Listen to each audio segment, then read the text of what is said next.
Welcome everyone. स्वागत है आप सभी का मेरे यूट्यूब चैनल स्टडी ट्रायंगल में।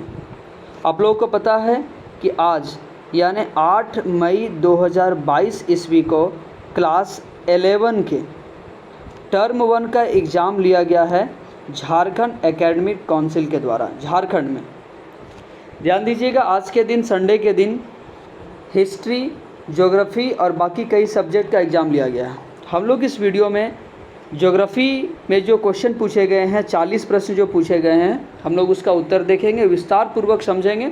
अगर आप एग्ज़ाम दिए हैं ज्योग्राफी का तो अच्छे तरीके से इस वीडियो को देखिए और उत्तर को समझने का प्रयास कीजिए। तो चलिए वीडियो को स्टार्ट करते हैं।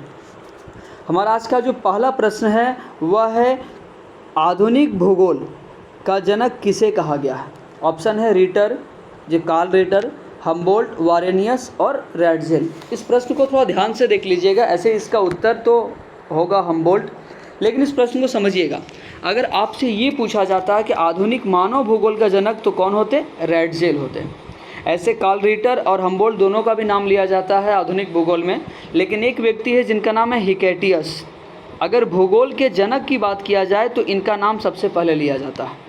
इरेटोस्थनीज का भी नाम लिया जाता है आधुनिक भूगोल के जनक के रूप में, तो एक वो भी नाम आता है, लेकिन यहाँ ऑप्शन के अनुसार आपका सही जवाब क्या होगा, हम्बोल्ट हो जाएगा।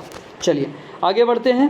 अगला प्रश्न है हम लोगों का, कोलंबस ने अमेरिका की खोज कब की। सबसे आसान प्रश्न, ऑप्शन ए 1492 ईस्वी में।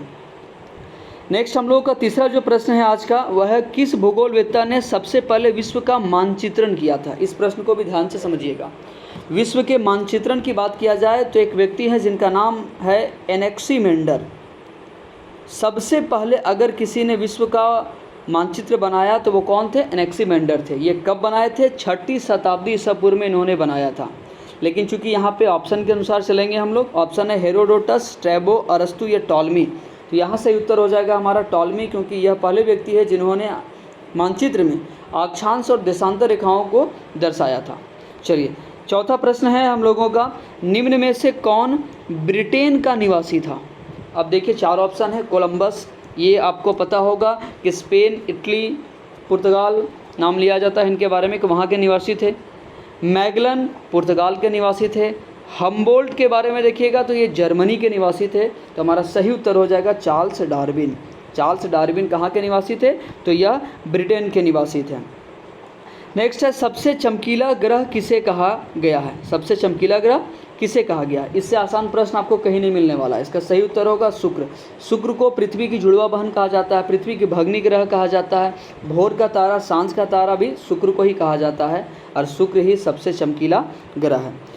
नेक्स्ट है हमारा, रसेल ने कौन सी परिकल्पना दी थी। तो सही उत्तर होगा हमारा द्वैतारक परिकल्पना। ध्यान दीजिएगा, द्वैतारक परिकल्पना में और किनका किनका नाम आता है, चैम्बरलिन और मोल्टन। आप लोग को पता है कि चैम्बरलिन और मोल्टन ने ग्रहाणु परिकल्पना दिया था, तो वह भी एक द्वैतारक परिकल्पना है। जेम्स जीन्स और जेफरे जिन्होंने ज्वारीय परिकल्पना दिया था, यह भी एक द्वैतारक परिकल्पना ही है। और रसेल ने भी क्या दिया था, तो द्वैतारक परिकल्पना को प्रतिपादन किया था उन्होंने।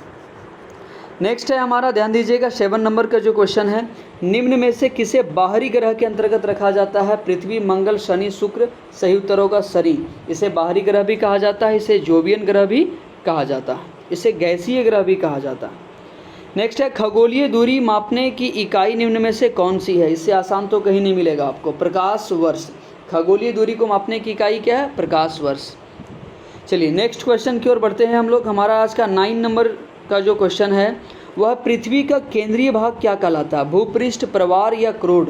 तो बहुत ही आसान है, क्रोड। पृथ्वी का आंतरिक भाग क्या कहलाता है, क्रोड कहलाता है। 10वां प्रश्न है, हिमालय की उत्पत्ति किस सागर से हुई है। काला सागर, अरल सागर, अरब सागर या टैथिस सागर। तो क्या होगा, टैथिस सागर होगा। देखिए बच्चों, जैसा क्वेश्चन पूछा गया है आप लोगों का, क्लास 11 का जो स्टैंडर्ड होता है उस स्टैंडर्ड से बहुत ही कह सकते हैं कि नॉर्मल क्वेश्चन पूछा गया है आप लोगों के एग्जाम में।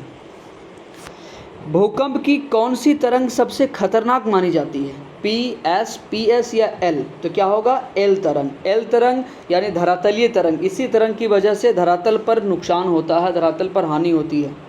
आप अगर देखिएगा धरातल पर जितने भी विनाश होते हैं, इमारतों का धंसना, भवनों का धंसना, ये सब किसके कारण होता है, L तरंगों के कारण होता है। नेक्स्ट है समस्त पृथ्वी का औसत घनत्व कितना है? 3.5, 5.5, 11.5 या 7.5? सही उत्तर होगा 5.5। चलिए अगले प्रश्न की ओर बढ़ते हैं। 13 नंबर का क्वेश्चन है हमारा, 15 करोड़ वर्ष पूर्व पृथ्वी पर स्थित एकमात्र महाद्वीप। 15 करोड़ साल पहले पृथ्वी में इतने सारे महाद्वीप नहीं थे। सारे महाद्वीप एक ही भूखंड का हिस्सा थे, यानी एक ही जगह इकट्ठा थे। उस समय उसका नाम क्या था? तो सही उत्तर होगा हमारा पैंजिया। उसे क्या कहते थे? पैंजिया कहते थे हम लोग। नेक्स्ट है, भारत किस प्राचीन भूखंड का एक भाग है? अंगारा लैंड, यूरेशिया, बैफिन लैंड या गोंडवाना लैंड? सही उत्तर होगा हमारा गोंडवाना लैंड। भारत गोंडवाना लैंड का हिस्सा था। 15 नंबर क्वेश्चन को ध्यान से देखिएगा। वेगनर कहाँ के प्रसिद्ध मौसम विज्ञानी थे? वेगनर बहुत ही फेमस कह सकते हैं भूगोलवेत्ता है, आप इनका नाम जानते होंगे, अल्फ्रेड वेगनर। इन्होंने ही क्या दिया था? महाद्वीपीय विस्थापन का सिद्धांत का प्रतिपादन बेहतरीन तरीके से इन्होंने किया था। ये कहाँ के निवासी थे? ब्रिटेन, फ्रांस, स्पेन या जर्मनी? तो सही उत्तर होगा हमारा जर्मनी। ये जर्मनी के निवासी थे। अगला प्रश्न है हमारा 16 नंबर, निम्न में से कौन सा महाद्वीप लारेशिया का हिस्सा था? लारेशिया आपको पता है, पैंजिया का जो उत्तरी हिस्सा था उसे लारेशिया कहते थे और दक्षिणी हिस्सा को गोंडवाना कहा जाता था। तो उत्तरी हिस्सा जो पैंजिया का था उसमें कौन सा महाद्वीप आएगा? एशिया, अफ्रीका, दक्षिण अमेरिका या ऑस्ट्रेलिया? तो सही उत्तर होगा हमारा एशिया। एशिया हमारा क्या है? सही उत्तर है। चलिए 17 नंबर क्वेश्चन है हम लोगों का, चूना पत्थर किस प्रकार के चट्टान का उदाहरण है? आग्नेय, कायांतरित, अवसादी या इनमें से कोई नहीं? तो सही उत्तर होगा हमारा अवसादी। चूना पत्थर एक प्रकार का अवसादी चट्टान है।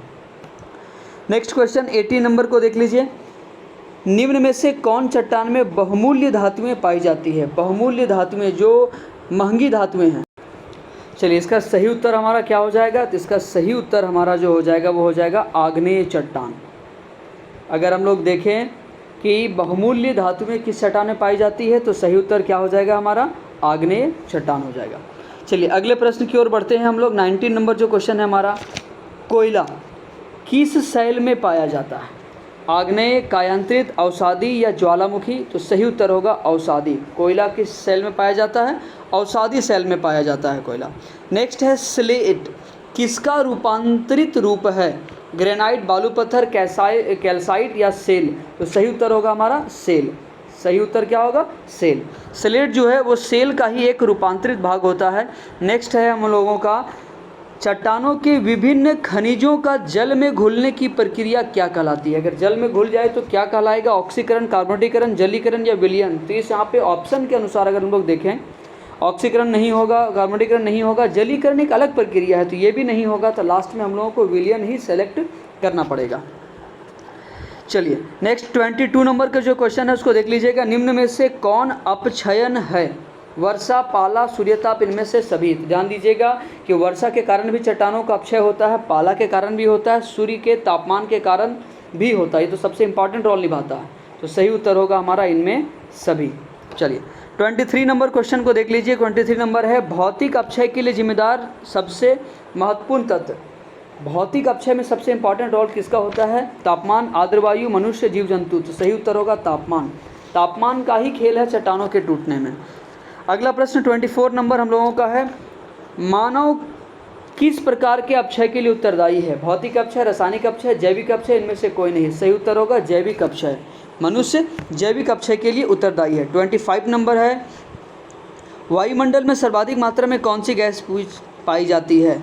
दूसरा क्लास का क्वेश्चन पूछ दिया है यहाँ पर। क्या हो जाएगा? नाइट्रोजन। इतना छोटा, इतना आसान सा क्वेश्चन क्लास 11th के स्टैंडर्ड का बिल्कुल नहीं हो सकता। चलिए आगे की ओर बढ़ते हैं हम लोग। 26 नंबर देख लीजिए क्या है, कौन सी गैस सूर्य की पराबैंगनी किरणों को अवशोषित कर लेती है? Nitrogen, helium, ozone, hydrogen? सही उत्तर होगा ओजोन। अगले प्रश्न की ओर बढ़ते हैं। 27 नंबर क्वेश्चन को देखिए, वायुमंडल की किस परत में वायु अत्यंत विरल होती है? मतलब वायु बहुत कम पाई जाती है। क्षोभ मंडल, बहिर्मंडल, समताप मंडल, आयन मंडल? सही उत्तर होगा बहिर्मंडल। बहिर्मंडल आपको पता है सबसे लास्ट वाली परत है और धीरे धीरे वहाँ पर वायु क्या होती है? समाप्त हो जाती है। तो सबसे विरल कहाँ होगा? बहिर्मंडल में होगा। चलिए 28 नंबर क्वेश्चन देख लीजिए आप लोग, वायुमंडल की कौन सी गैस ऊष्मा को अवशोषित कर हवा का तापमान बढ़ा देती है? कौन है जो हवा का टेम्परेचर बढ़ा देती है? ऑक्सीजन, नाइट्रोजन, कार्बन डाइऑक्साइड या हीलियम? तो सही उत्तर होगा कार्बन डाइऑक्साइड। यही वह गैस है जो वायुमंडल के तापमान को बढ़ा देती है और इसी को हम लोग क्या कहते हैं? पौधा घर प्रभाव, हरित घर प्रभाव या उसे हम लोग ग्रीन हाउस इफेक्ट का नाम भी देते हैं। ग्लोबल वार्मिंग भी कहते हैं कि ग्लोबल वार्मिंग हो रहा है। 29 नंबर क्वेश्चन है हम लोगों का, हिमपात मुख्यतः किस क्षेत्र में होता है? हिमपात यानी बर्फ़ का गिरना किस क्षेत्र में होगा? मैदानी क्षेत्र, तटीय क्षेत्र, पर्वतीय क्षेत्र या पठारी क्षेत्र? सही उत्तर होगा पर्वतीय क्षेत्र। आपको पता है पर्वतों के किनारे जो है सो तापमान कम होता है। जैसे ही आप चले जाइए हिमाचल प्रदेश, उससे सटा हुआ क्षेत्र जम्मू कश्मीर चले जाइए जहाँ हिमालय पर्वत है और अन्य पर्वतें भी वहाँ मौजूद है, वहाँ पर क्या होता है? हिमपात होता है।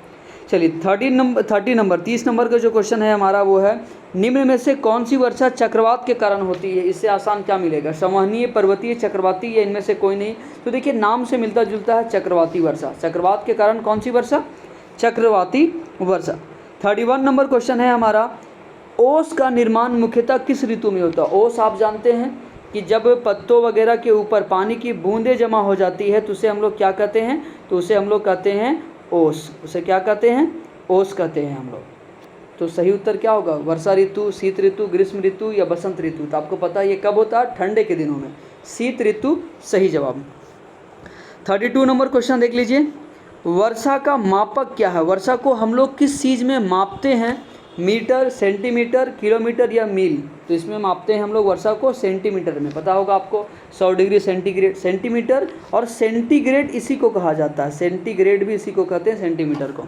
चलिए आगे की ओर बढ़ते हैं। 33 नंबर क्वेश्चन को देख लीजिए, अम्लीय वर्षा किस कारण से होता है? फैक्ट्रियों के से निकले धुएँ से, तापमान बढ़ने से, पेड़ पौधे कटने से या क्लोरोफ्लोरोकार्बन से?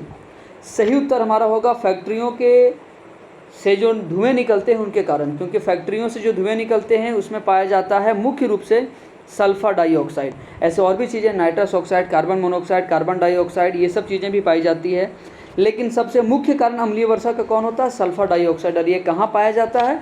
तो फैक्ट्रियों से निकलने वाले धुएँ में ये पाया जाता है। 34 नंबर को देख लीजिए, भारत का सबसे प्रदूषित शहर कौन सा है? मुंबई, कानपुर, दिल्ली, लखनऊ? तो सही उत्तर होगा दिल्ली। दिल्ली में प्रदूषण इतना अधिक बढ़ गया है कि नॉर्मल दिनों में भी आप देखिएगा तो सुबह सुबह वहाँ पर कोहरा दिखाई देता है। कोहरा आपको पता है, कुहासा में जब धूलकण मिल जाए तो उसे कोहरा कहते हैं। धूम कोहरा मिलता है, वहाँ धुआं और कोहरा ही दिखाई देता है, सिर्फ प्रदूषण ही प्रदूषण दिखाई देता है। चलिए अगला प्रश्न 35 नंबर का हम लोगों का, विश्व पर्यावरण दिवस कब मनाया जाता है? 1 दिसंबर, 30 अक्टूबर, 5 जून, 8 मार्च? सही उत्तर होगा 5 जून। चलिए 36 नंबर क्वेश्चन को देख लीजिए। 36 नंबर जो क्वेश्चन है हमारा वह है, किस विद्वान ने भूगोल शब्द का सर्वप्रथम प्रयोग किया था? हेरोडोटस, गैलीलियो, अरस्तु या इरेटोस्थनीज? तो सही उत्तर होगा इरेटोस्थनीज। 37 नंबर क्वेश्चन को देख लीजिए, क्या है, निम्न में से कौन सा सक्रिय ज्वालामुखी है? विसुवियस, पोपा, बैरन आइलैंड या स्ट्रोम्बोली? तो सही उत्तर होगा स्ट्रोम्बोली। स्ट्रोम्बोली क्या है? एक सक्रिय ज्वालामुखी है। 38 नंबर क्वेश्चन को देख लीजिए, वायुमंडल की सबसे निचली परत, आपको पता है सबसे नीचे का परत जहां हम लोग रहते हैं वो कौन सा है? समताप मंडल, आयन मंडल, बाह्य मंडल, क्षोभ मंडल? सही उत्तर होगा हमारा क्षोभ मंडल। चलिए अगले प्रश्न की ओर बढ़ते हैं हम लोग। 39 नंबर का जो क्वेश्चन है हमारा वो है, क्षेत्रफल की दृष्टि से भारत का सबसे छोटा राज्य? गोवा, केरल, सिक्किम, त्रिपुरा? सही उत्तर होगा गोवा। गोवा क्षेत्रफल की दृष्टि से सबसे छोटा राज्य है। और लास्ट प्रश्न है आज का हमारा, पृथ्वी अपने अक्ष पर किस दिशा में घूमती है? आपको पता है कि पृथ्वी में सूरज कहाँ से निकलता है? देखिए पृथ्वी किसके चारों ओर घूमती है? तो आपको पता है कि पृथ्वी जो घूमती है वह सूर्य के चारों ओर घूमती है। और सूर्य के चारों ओर कैसे घूमती है? तो आपको पता होगा कि सूर्य, पृथ्वी में जब हम लोग रहते हैं तो सूर्य कहाँ निकलता है? पूरब में निकलता है। और कहाँ डूबता है? पश्चिम में डूबता है। अगर सूरज पूरब से आकर पश्चिम जा रहा है, इसका मतलब पृथ्वी कहाँ जा रही है? तो पृथ्वी पश्चिम से पूरब की ओर जा रही है।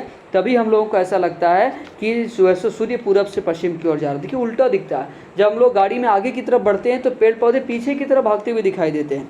सेम कंडीशन है यहाँ पर, सूरज से अगर देखें हम लोग पृथ्वी से तो पूरब से निकलता है, पश्चिम जाता है। इसका मतलब है पृथ्वी कैसे घूमती है? पश्चिम से पूर्व की ओर घूमती है पृथ्वी हमारी। तो चलिए वीडियो अगर पसंद आया तो लाइक करें, और अगला वीडियो हिस्ट्री का भी आप लोगों को मिलने जा रहा है।